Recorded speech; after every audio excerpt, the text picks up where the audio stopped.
Welcome to Film Strip. These podcasts are spoiler-filled as we discuss the plots, characters, and themes of the films in review. All content used or discussed in these podcast episodes is the property of the respective owners and used under the Fair Use Act, Section 504, C2, Title 17.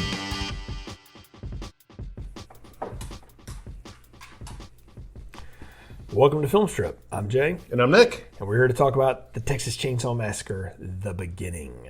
Starring Jordana Brewster, Taylor Hanley, Deora Baird, Matt Bomar, Lee Turgison, and R. Lee Ermey. And Andrew Bernarski. Directed by Jonathan Liebesman, released in 2005 on a $16 million budget, so we got a little upgrade this time. Oh, wow. Only grossed $51.8 at the box office. I say only. That made money. You know, this one came out a couple of years after the first one and, didn't get the same critical acclaim. I mean, not that the other one got great acclaim, but people thought it was at least competent, which is mostly what we said. But this was, I think you nailed it, Nick. They realized after that last one became a huge hit, well, crap, we killed the most interesting character we had with Hoyt, and we cut Leatherface's arm off. So what the hell are we going to do now? We'll go back in time and show you how they got there. We're going to get Joss Whedon in here, and we're going to clone him. Wait, no, that's another franchise. That's a different one, yeah. No, they decided to go back in time and say, let's do an origin story for Texas Chainsaw Massacre. So I'll give this movie credit for one thing. It is the only one in the series so far that is not retelling the first movie again. We at least are going to get something different this time. A little bit different. I mean... Yeah. I just want to ask this. When is a horror prequel ever a good idea? Because you're taking away the suspense of knowing, like, most likely all the characters are going to die because they're not seen in the sequels. Right. And you know that the bad guys are going to live because they're seen in the sequels. They have to. If there is any new characters in there, they're probably going to die. So it's just one of those things where, prequels in general, not a huge fan of unless it's Better Call Saul on AMC, but for the most part it's like I just think that when people see that prequel thing right there, they just kind of go through their head like, I already know what the ending's going to be, or a lot of the suspense is taken away that you can develop in a sequel because you don't know what the future beholds. Where in this thing you know what the future is going to behold, and it's going to be R. Lee Ermey as Roadkill and Leatherface, maybe doing a bad Evil Dead impression later. I don't know. Well, I mean, the thing is, though, is how it's going to end. The journey is, how did it ever get there to begin with? And can they tell us that? I mean, that's what they're positing here, is that we're going to show you how they got to this point, where they made this decision, and we're going to go back and give you that. Well, I mean, no. It's kind of like, it's like if George Lucas was right now having a glass of whiskey with me back in like the mid-1990s, I'd be like, the Death Star's cool. Do we really have to show how it got built? No. I mean, you can say that in Darth hindsight. Vader is cool. Do we really got to show him as a whiny teenager? Yeah, you can say that in hindsight, but at the time, it is the origin story of anything is always fun. And you're explaining something that's cool and showing it before it was cool. But I just never think that's a good idea. But let me tell you where this comes from. And we've grown up in this world of this behind the scenes, behind the music, tell the story behind it. Fuck you, Peter Jackson. I mean, we've told the story behind it forever. I mean, and I think that's where this stems from, is this: everybody always wants to know, whether they really need to or not, and whether it ever works out well or not. People want to know, how did it happen? How could this happen? But we learned this lesson back with The Wizard of Oz. You don't look behind the fucking curtain. But nobody remembers that, man. Like, nobody remembers the lesson from that. You don't look behind the curtain. You just go with the show. You don't have to over-explain stuff. You don't have to show how it gets there. You know what I mean? I'm not arguing with you that you're wrong. I'm just saying that the conceit in Hollywood has always been like, yeah, but people will go for it. And I mean, they clearly did. This is why I need to work in Hollywood. But this movie made money. I mean, they do. Well, okay, let's go back to a franchise. But the franchise died, though, after that. Okay, so franchises you and I have revisited, all right? So the Alien franchise, big one. Prequels sucked. Right. Yeah. Were equally shitty. They don't work, right? And because what we realized is that whatever it was that got us to that space jockey in that chair with the chest burster out, whatever story they had for that, they didn't have one for it. And whatever they came up with, it was never going to work. It's never going to be as good as it is in your head. The mystery, it's like, you talked about Rob Zombie last time. Yeah. You over-explain Michael Myers, you lose all the mystery. What's scary Right. about it is it's unknown. It's just like, without being able to explain where it came from, you don't know where it came. I mean, you don't know where it came from, which means it could appear anywhere.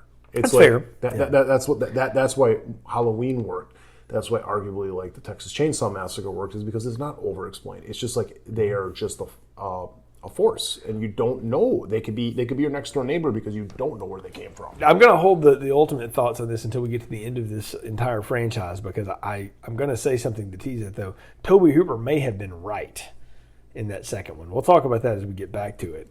But the fact that they were going to make another one of these. You don't make a $100 million movie out of a less than $10 million flick, which, I mean, look, they probably spent that much, advertising it, but whatever. That movie made a ton of money. You're not going to make that kind of money and somebody not do another one. Oh, yeah. So they were going to do it, and I will give them credit for that. We don't need one on Leatherface. We don't need to replace the family. There's no way that we can do that again. Let's go back and tell how they got to that point. The issue is, because you're right, we know we've got to put people out here that we've never heard from again. So we either make them bodies that we saw in the first movie. There was teeth and stuff we didn't talk about that they found laying around the old rundown cars and stuff. And one argues that maybe those are some of these people. But we either tell who those bodies were, or we just give maybe where it all started. And the fact that they start this, Nick. And I mean, look, the plot summary, there is no plot. The plot contrivance here is that there's two brothers, one of which has been in Vietnam. I think the younger one is getting ready to go to Vietnam, or he's supposed to, but he's actually going to run off to Canada with his blonde girlfriend. And the two guys have taken their girlfriends on like a road trip before he has to go and report for the draft. He's going to Canada, or is he going to Mexico? Because he's going to Canada, he's the wrong. I think he's going to Mexico. That's the idea. Yeah. He's going to Mexico, and so they go, and then they run afoul of the character we know as Sheriff Hoyt. But we'll find out how he got to that point. But the movie doesn't open with that. This movie is not really about those four people. All right, they're the MacGuffins to be murdered horrifically in this.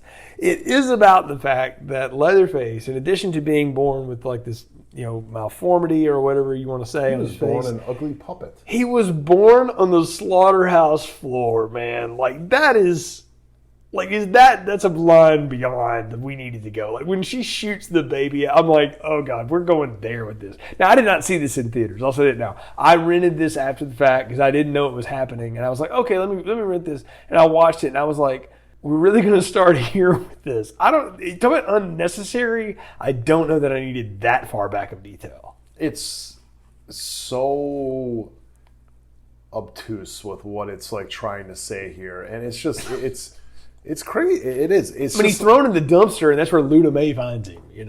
If it was done by more of like a competent director or whatever, like, okay, maybe there's like some like meaning we're gonna take out of here with like meat or something like that. But no, it's just they're trying to be poetic in like the worst like cheap way possible, as far as like, oh, he's a victim and he was born on the slaughterhouse floor and his mom was killed because she was raped by the person who owned the slaughterhouse, but then he goes and works for right. It's lazy. It's really lazy writing. It's too much in the same universe. It's lazy writing that thinks it's smart, and that's the worst part. Well, and so here's the thing. It's co-written, at least the story was, but the screenplay is credited to Sheldon Turner, who's a real well-respected screenwriter in Hollywood, and has been for a number of years. And he's written a lot of stuff. This was kind of the first thing his name really got attached to. But it certainly was the first thing he wrote on. But he's in that same kind of...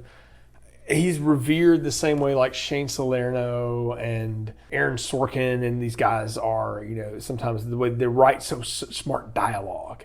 And there's an argument that a lot of this movie is supposed to be this sort of parody of George Bush and the war on terror and stuff. I don't know that it really is there. There's people that can tell you that. I don't know that that's really what he was going for, but I do agree with we have to tell every horrific thing that could have happened that would have created this ultimate monster. Obviously, he would have had to have been born on a floor, thrown in a dumpster, and then some random vagrant finds him and raises him as her own. And 30 years later, he becomes this hacking cannibal killer. It's too much backstory. It's too much unraveling of the thread, and it doesn't entirely work. It kind of reminds me of getting of The Last Crusade, where it was like, we're going to show Indiana Jones on how he got the hat. how he got the scar, and how he got the scared of the snakes, all in one afternoon. It was like, Yeah, but I would argue that actually is pretty fun. That would have been more fun if it had not been just one afternoon, though. It's fun because it's a swashbuckling adventure movie. This is supposed to be a down and dirty horror movie that, as you said, thinks it's smarter than what it is, with the whole like, ooh, are we going to make comments about the war in Iraq, and we're going to use the war in Vietnam, and this whole thing is like an analogy for it. Is it also any surprise that the health department shuts down this meatpacking plant?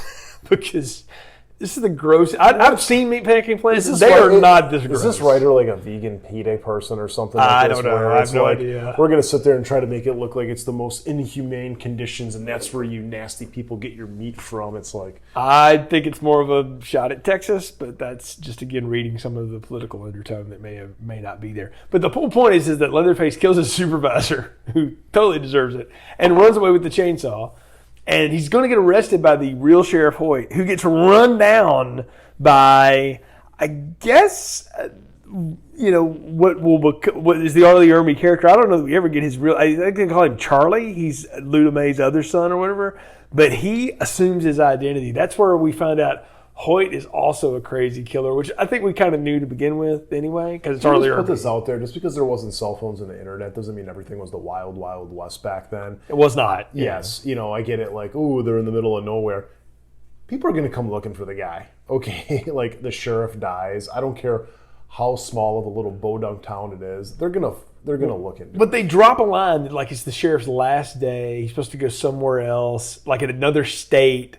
And so it's this whole family. It's too contrived. I agree that there would be people like if somebody's brother can be murdered. If he's going to go work in a place in Oklahoma and he doesn't show up, don't you think they're going to call up there and go, hey, Sheriff Hoyt was supposed to show up here. Like, where is that guy? We gave him a contract. If the brother of one of the victims of Jason Voorhees can show up 2 days later in the woods looking for her. Those are Jason movies. This is trying to be a legit movie. I know. I'm saying, like, it's the same idea, though. Like, this just random guy shows up. Like, I get what they're trying to set up. What I will say about this movie... The 1960s weren't the 1760s. No, they weren't. And that's true. And that's the thing is they're dialing this back to the 60s. And... trying to say something about the undercurrent of the time, and before we even get to the our main four young people here or whatever, trying to have these people be these avatars for like resisting social change, I think is a completely wrong-headed idea. Like, I get you need to give them motivation. The initial motivation, and they do later, like they'll do the dinner scene, and we'll talk about that in a little bit. The speech Arlie Ermey gives at that is pretty impactful and would have totally worked if they had stopped all this other bullshit. But the fact that they label it over with all this other crap makes this movie so redonkulous that it's barely worth watching. All you have to do is just say they're working in a meatpacking area. They close the plant down. They're moving it. They don't want to move. And you know what? It's like they're going to do this because it's either this or they die. Right, yeah, because that's the conceit around the dinner table is that they will never starve again. That's when they become cannibals, which was kind of undersold in the last movie. In this one, it's very sold. I see the tea lady. They ain't hungry, okay? Well, I mean, you see Leatherface, he's freaking huge. I mean, come on. Tea lady could go about 2 years without eating anything and be fine, okay? She's got enough reserve there. I mean, really, though, but that's the thing. And then that's when they get us to our main four. We got the brothers Eric and Dean, only one of which is named correctly for the time period, and the girlfriends Chrissy and Bailey, who otherwise would not be friends remotely with each other. You could tell they do not. I don't know if the actresses didn't like each other or they just had no chemistry together. But none of these people had chemistry at all. Well, the brothers did not seem like brothers. The girlfriends did not seem like girlfriends. The friends did not seem like friends. These look like we're just going to try to pick some kids with, fit young kids with tans and throw them in there. They were all on TV. They were all on stuff. Like Jordana Brewster was a big thing at the time, and she did The Faculty, and I think she did the first Fast and Furious movie. And Matt Bomar was up and coming at the time. He since has had some pretty big series and stuff like that. And he comes up out of the pool. He's in the new series on Netflix called Is It Cake? I mean, but when he's up out of the pool with that knife and that whole Rambo bit, like that's kind of funny. Like there's some comedy here. Diora Baird and Taylor Hanley is neat. Like they have like zero. Chrissy and Dean have no chemistry at all, which is amazing because they get the steamy scenes, but they have no chemistry at all. I kind of wondered. I was going to ask you this. We talk about the last movie though, and the character setup, and the fact that it's like, yeah, we spend some time and we get to know these. But they seem like they belong together. Like I could see Eric Balfour and Jessica Biel together. Yeah, but that's I'm defending that movie and saying yes. Yeah. Like, yeah, they were actually like they were set up. I believe the characters for the most part. These ones I don't believe them at all. Like none of these characters. Like in that first one, did I care that Jessica Biel's boyfriend there died? But it was like as it goes on, I'm like, yeah, these people aren't so bad. They're not despicable. These people, I'm just like, cut them up. Well, let me ask you this. Like I got the sense that Chrissy, the blonde. That's Jordana Bruce. I'm sorry. That Bailey here, may have been like that. She may have been hired to please the brother. I'm not trying to be ugly, but like she came off like at one point. I wonder if in the script she wasn't just a hired worker of pleasure, we shall say. You can say hooker. She had thrown in. I mean, yeah, they hired her. Like the guy hired a pretty girl for his brother before he got sent off to Vietnam. Like, I kind of almost would like that better. I know it's really demeaning to her as a character and all that stuff, but it would almost work better because it would also explain why her and Chrissy have no, relationship. Well, if they want to add, real stuff in there, you could have her that she's just an army brat, too, and that's just what she knows is that she's got to hook up with a military guy or something like that. If you know anybody who's ever grown up on military bases and stuff, they are part of that culture and stuff, and they live it too. Not to say there's anything wrong with that or anything, but it's like you could have added some dimension to these characters by giving them a quick backstory and being like, maybe she talks about her dad and saying like, hey, my dad's a whatever, and he's going to get you, as a higher, position in the military or something. Like they could have added some more dimension to these characters. They're just so one note, and I think that's the biggest whiplash effect for me. Is it's a prequel. And the one thing this prequel has to do, because we know most likely these characters are not going to live. You have to make it seem, you're going to do one job, make it that we don't want to see them die. Right. That's the one job you have. Otherwise, if you're not going to go down that route, double it, make it 8 of them, and just have it be a high body count movie. Right now, it's like it does neither of those well. It's so funny that you mentioned that. They will keep that note. I'm just going to say, Nick, hold on to that, because somebody got that note, and they decided to do it in a later movie. They're actually going to tell me that Scott Eastwood's in one of these movies. Anyway, I do. Speaking of people that can't act, I do love the fact that they have the most contrived way to connect these people to the Hewitt family, though. Is that a rando biker gang starts chasing them down the road. The biker elements. And that's where Hoyt shows up, shoots the biker after the wreck, and that's what gets them into that. I'm like, that is a bridge. Now we've gone way too far. Like, why couldn't they have just shown up at a gas station like the original one, and somebody calls Hoyt and goes like, hey, we got some fresh meat here. And that's all it is. That's all you need. You didn't need the random biker kill. Like that is totally in a movie that is only 90 minutes long. Talk about superfluous crap. It annoys me because it sets up what is some good stuff from R. Lee Ermey, where he tortures the two guys and makes them do push-ups in the dirt, and he basically does his Gunnery Sergeant Hartman shit again. But the fact that how they get there is so dumb, and I realize it's a dumb horror movie, but this is so dumb horror movie that it irks me.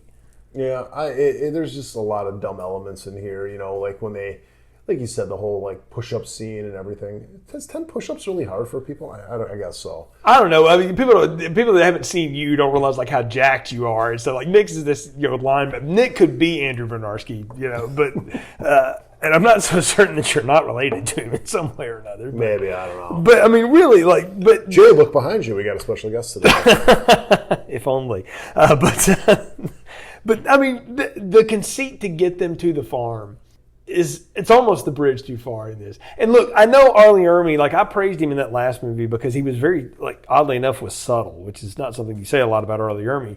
But in this movie, I think Marcus Nispel had a way of sort of keeping him tamped together. And in this movie, he ran all over Jonathan Liebesman. You can tell. He will tell you, I told Liebesman, last time they told me less is more. Well, this time I think more is more. And he took that to 11. Like, this is Arlie Ermey's movie. And it makes no sense, though, when you think about the character. No, because he's so subdued the next time. Yeah, it's like you're going to be 11 right now, and then suddenly he becomes a 7. It's just... No, it doesn't make any sense. It's so incongruous. And I realize we're supposed to jump 10 years in the future or whatever, but that is it a not... 10-year difference? I don't know. I'm guessing, 5-10 years or whatever. But whatever. Would this have been better if this would have been about the hitchhiker from the first movie?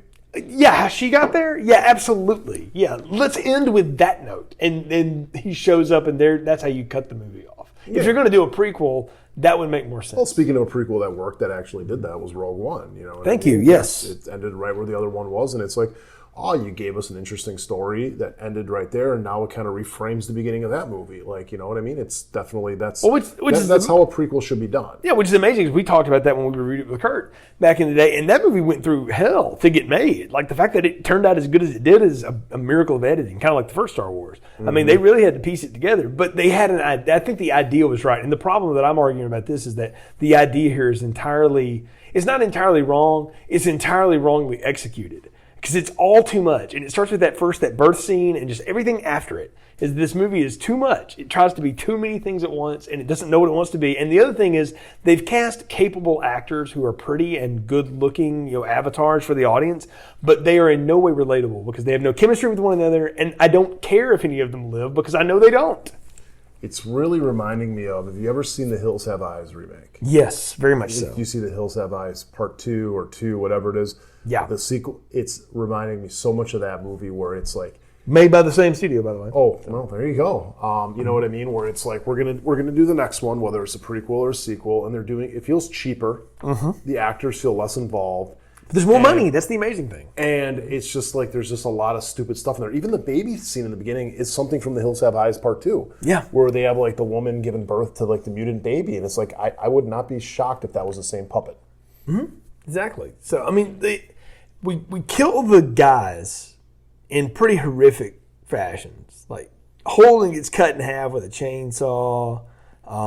There's a lot of just rando murder. We get to see how Monty lost his legs in a total accident. Like, he gets shot in the knee. Biker. So they cut his leg off, and then the Sheriff Lloyd, Arlie Ermey's like, well, go on, even him out, boy. And I'm like, that's how Monty lost it? That sucks. Like, peg leg it, bro. Like, that is terrible. Like, so he gets shot on his leg. He blew his knee completely apart. Yeah, so, but still, they cut off that leg. And then he cuts off his other leg just to even him out or whatever. Right. It's horrible. You tell me that guy doesn't end up wanting to kill that guy eventually or whatever. Maybe that's why he's so damn mean. I don't know. So. Yeah, it's like, man, he turns his back. I'm taking a ball peen hammer and smacking him in the back of the head. He took both my legs. At least he could have. Really? Yeah. At least he could have had a peg leg. I think, moreover, I didn't need to know how Monty lost both of his legs. I could have written it in my head that like he lost them in Korea or whatever. Like I didn't need to know how that guy became what he was. If you're going to tell me how Hoyt became what he was, fine. I can almost go with that. You're going to tell me how Leatherface became what he was, fine. I'll go with that. I didn't need everybody's backstory. Yeah, and that's the whole thing too. Is like they could have done a little parallel story here. Is they could have said that Arlie Emery and maybe this one guy were freaking military guys in the past and whatever. And maybe that's the whole like thing with these two kids because maybe they were brothers and they're brothers and maybe they were in war together. And maybe the reason he lost his legs was maybe they were in World War II or something like that, just trying to put him back or earlier than that. And, Korea. Yeah, and maybe shit happened and. He got his legs cut off and they had to eat his legs to survive. And it's like now suddenly they became, they like to taste the human flesh after that. I don't know. There's different ways they could have took this.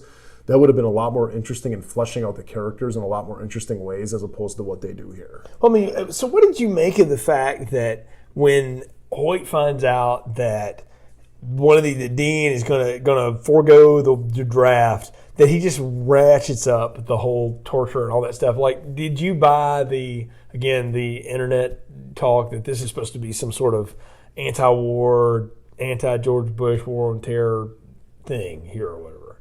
If it was, I mean, I would have liked to have seen that because at least it would have gave it something to talk about. I just think it was so dumb, it's done so poorly that, maybe that's what you take from it. To me, I'm just taking this as, he's playing off his entire, baggage of, Full Metal Jacket. And that's the whole military thing where it's like, oh, you're dodging the draft. Oh yeah, and then he's turning into basically what he would do to Gomer Pyle in that movie. I mean, that's all this is even like the push-up scene. That's straight from fucking Full Metal Jacket. No, it is. I'm not kidding y'all. Like, go watch the Sergeant Hartman scenes in Full Metal Jacket, and then watch Arlie Ermey running these boys through the ringer here. It's the same performance, just different character. Yeah, but you have a talent as in, the actors in Full Metal Jacket compared to here, Also true. Yeah, I think Vincent D'Onofrio's proven himself to be a pretty good actor. Matthew Modine can act, yes. Yeah. Nothing against Matt Beaumont and Taylor Hadley, but the guy from The Cake Show on Netflix, not so much. I mean, look, he's still working. Like, we can't argue the fact that man still works. All these people still work. Dior Baird even still works, but everybody wants a job. Every place wants to hire people. It doesn't matter if they work. I mean, fair statement. But I do like that we do have to kill these boys off, right? And they're gonna overkill these people. Like the last time, you actually kind of complained a little bit that I wanted to see Pepper get it a little bit more with the chainsaw, and I argued that was the one moment that the movie decided to be really subtle with a kill that I thought was good. In this one, man, like they drag Chrissy with a meat hook across the floor. There's all manner of kill. They cut her tongue out before they slash her friggin' throat. Eric and Dean both get brutalized terribly before they get killed. Like they overkill the hell out of these people. It's the only redeeming thing about this movie. Really? You like that about this? Because I have to pick something I like, right? Right. Mean, that's the agreement of doing these reviews. So we got to pick one thing we like. I like the over-the-top violence that happened. But again, though, you have to remember is that this is coming out in the wake of Saw, and I think also like Hostel at the time. I think Hostel came out pretty close to this time, but not the same time. This is 2005, and I want to say that came out around here. So, I mean, even when you look at the violence here, I mean, I don't think this is any. This is tame compared to some of the Saw shit that we've seen. This is true. Yeah, they do. But this is squib packs and shit I mean, like that. yeah, no, I'm not saying it's too gross, and I'm not saying that's what turns me off to it. It's the fact that anytime the series has leaned into that kind of violence, it's either for comedy's sake, like the second one and the fourth one, or it's totally misplaced, like the third one, and I would say this one. Is that we've got to up the gore because that's what the gore hounds want on the precursors of Reddit or whatever. I guess the Ain't It Cool News forums or whatever at the time. And I'm not saying that was wrong. Like you can be gross and gory in this movie, but there's always like people always quote like Saw and Hostel as like, oh, that ruined everything. I'm like, well, if you watch those movies though, there's actually reasons behind all of that. Like there's a story. You may not agree with it, but there's a storyline reason why those things happen in those movies.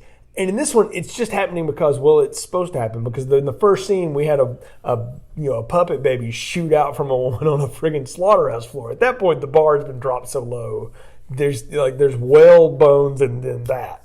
I don't know, man. This is just. I mean, I think you're seeing why this movie made half of the original one and stuff. You know what I mean? There's It costs twice as much. Yeah. There's just so many issues when it comes to just the narrative.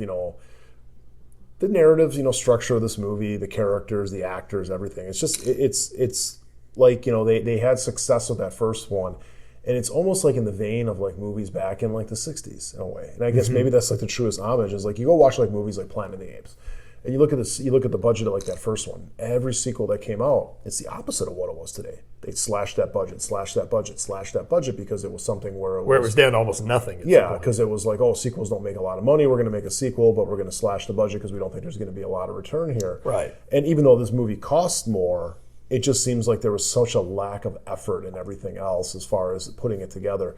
It almost seems like it's an Adam Sandler thing where he just takes a bunch of money from a studio and like, haha, I'm going to pocket half of this and then we're going to use the other half. Like, maybe that happened. The one thing that they do wisely in this, and I will praise this movie for this, is that they realize that like we can't have a bigger cast than we had last time. In fact, the smaller we keep it, the more, quote, believable it's going to be because we know these people all have to die, right? So we have to have people that could disappear in the 1960s and you just wouldn't know there would be no reason for anybody to ever know they were here. How would they ever be traced here? There's no receipts. There's no way to trace people down at this point. And that's a believable conceit that these four kids could have just escaped, the world and gone away. I mean, gosh, the setup of the movie Sneakers, which is an incredibly smart movie, is that Robert Redford could just go hide in Canada while Ben Kingsley becomes a power tyrant in prison and out of prison. I mean, spoiler alert, by the way. But I mean, really, like that. It's a great movie, by the way.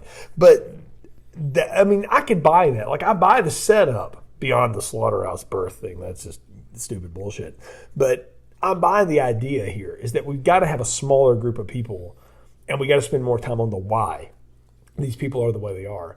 The problem is that they ham-fist all of it so much because they don't have any way of reining in the driving force of this. And I'm gonna pick on Arlie Ermey a little bit because I like him, and I liked him in just about everything he did because he played the same guy all the time. You go watch The Frighteners. That's a great movie, by the way. You nailed Peter Jackson. I like Peter Jackson, but he did. Oh, I liked him. I liked him until he started doing prequels. Yeah, but you know, the Frighteners is a great movie, and he did it. I mean, Arlie Ermey's doing the same character in that as he does in here, that he did in Full Metal Jacket again, but it works because it's reined in some way. Kubrick could rein him in because he made him do it 500,000 times. You know, Marcus Nispel reined him in. Jonathan Liebesman does not rein him in, and that's a problem. And it's a problem for this movie because you need Hoyt to be the driving force because he does talk and he's got such presence and charisma, and I get it. And he's none of these actors, the young people are people that need to carry the movie. So you need him to do it, but you still got to let him. He could have done that, what I'm saying, and said half the lines he said, Nick. And that's the problem is they give him way too much to do, and it's too much backstory. It's kind of like what happened with Dr. Loomis in the Halloween remake. Is that what made the original Loomis fun? Is that you didn't. I mean, all he said was in subtlety. It was like, this is the most evil thing I've ever met. I tried to cure him, and then I realized that no, he was so evil I had to keep him in prison forever. But then in Malcolm McDowell is just this unbelievably out there character, and you're doing the same thing here with this guy. Yeah, totally. The rein him in would have helped out a little bit here. But I just think the whole fact that this is a prequel and everything like that, it's just one of these things where I just don't think it was ever going to work. Unless they just had a conceit here where it was like maybe it took place in a different part of Texas and the kids took down to Mexico, and then the next day is when the Jessica Biel stuff happened.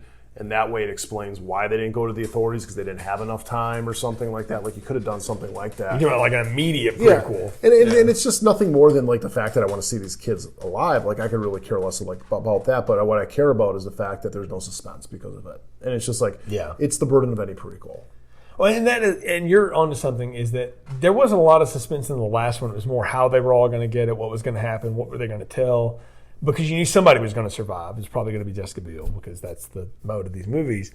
But in this one, you know none of them are going to make it out. But it's how they don't make it out that it doesn't really work. Now they do redo the dinner scene, and I want to talk about that because I've already given Ermey a bit of criticism for being too much.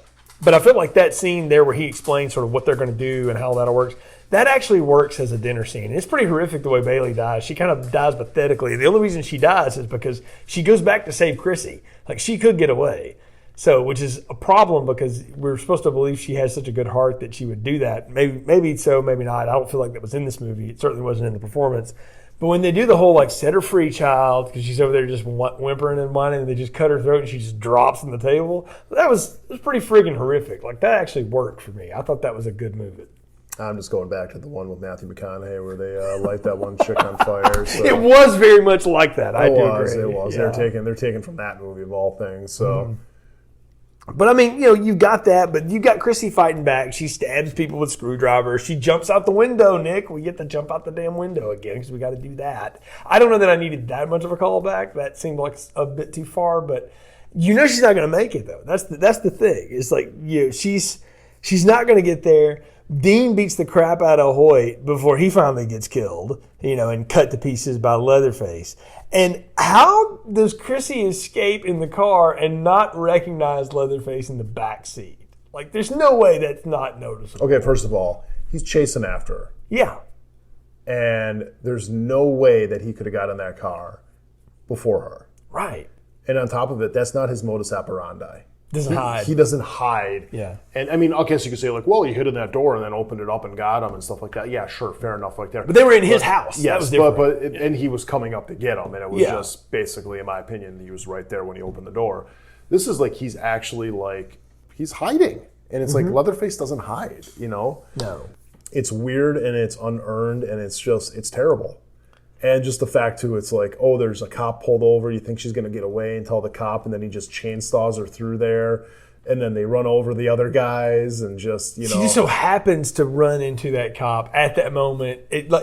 Also, it's the only time on earth I've ever known a chainsaw to crank on the first crank. Never happens. Like, especially that piece of garbage chainsaw. Like, there's no way. Yeah, no. You got to prime it. Like, everybody knows this. Those 2-cycle engines suck. Yeah, I mean, but look, like, really, like, and he saws her through. I mean, it's a gory death. Like, it's what you want for that. But it's the contrivance part of it where, she hits the state trooper and she kills the other guy so that Leatherface can just limp back down the road to do whatever he's going to do. And the bodies are laid out there right in the middle of the highway, and he walks back. I get it, it's the middle of nowhere. People are going to come upon that. There was this teenage girl that was chopped in half with what looks like to be a chainsaw from behind there, and there's a dead cop. They're going to come looking for him, and they don't do any investigations on it.